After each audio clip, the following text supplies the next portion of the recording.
Hello guys! Just before the new review season begins, I want to share my experience with Philips 6550 series TV from last year. Main reason for this is to list anomalies which I've encountered during the test. I'm sure this will be useful for all of you who are considering this particular model. I will focus on picture quality in this review since design, setup and menu overview is already covered in the unboxing video. Check description for the link.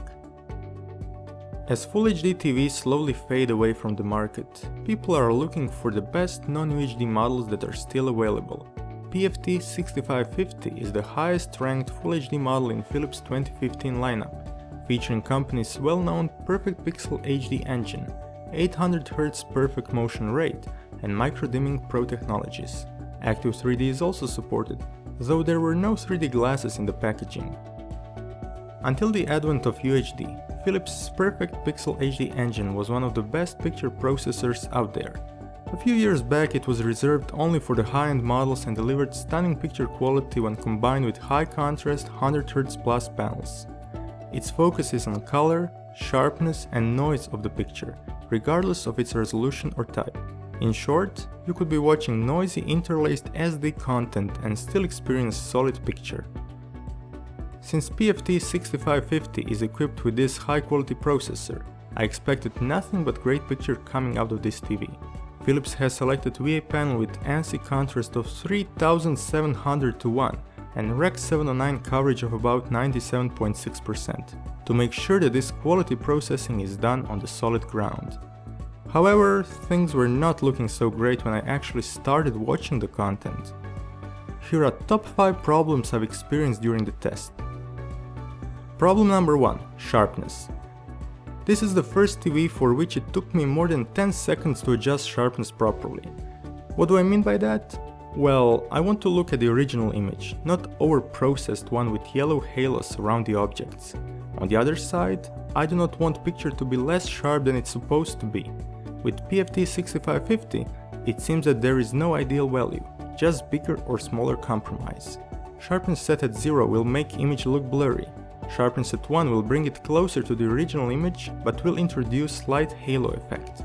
Sharpness at 2 will increase processing even more, and this will keep increasing as we reach max value of 10. Part of the solution is to enable game or computer mode, but this is not valid for all types of signal.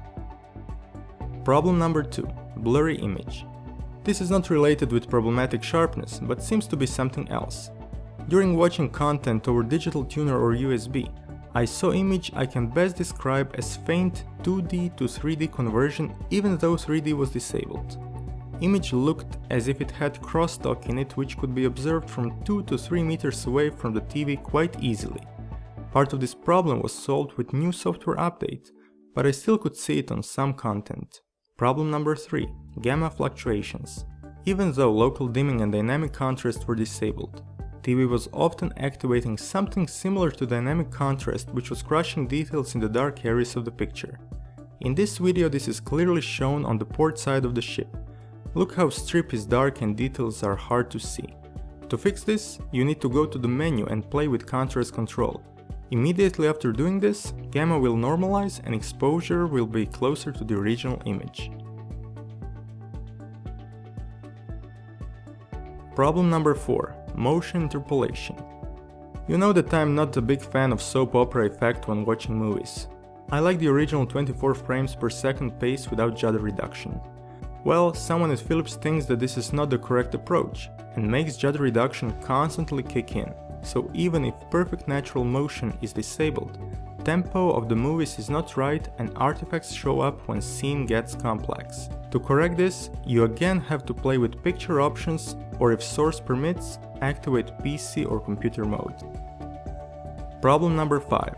Upside down picture. I've tested over 100 TVs in my career from low end to high end and I've never seen anything like this. When I was checking input lag on all 4 HDMIs this TV has, I noticed that on HDMI number 3, picture is upside down. I tried all different picture presets, exchanged cables and inputs, but problem remained. The only good thing is that I managed to measure the input lag. So how to conclude? I find it very disappointing that technology which was proven so many times in the past is now so unstable and problematic. Yes, there are certain strengths like high contrast and true 100Hz panel, but it is really annoying to constantly fight with the TV on how it is handling picture. This is the fourth Philips Series 6 TV in the past 4 years, which is very unstable in terms of picture quality, and it looks like we're not making any progress in solving it. I don't know if Android has anything to do with it, but this is a clear example how TV should not work and be set for home usage. If this was only happening in standard or natural modes, I would understand, but all of these problems were visible in movie and ISF modes as well. The only positive item related to the software is Android platform, which was crashing significantly less than the one on more expensive POS 7600 model. I really hope that Philips will correct these issues in the upcoming software updates. If they provide me a review sample, I would be happy to retest it and share the results in a new video. Until then, I do not recommend this TV and suggest Panasonic, Samsung or LG in the same price range for more stable result and overall better video experience. Thank you for watching.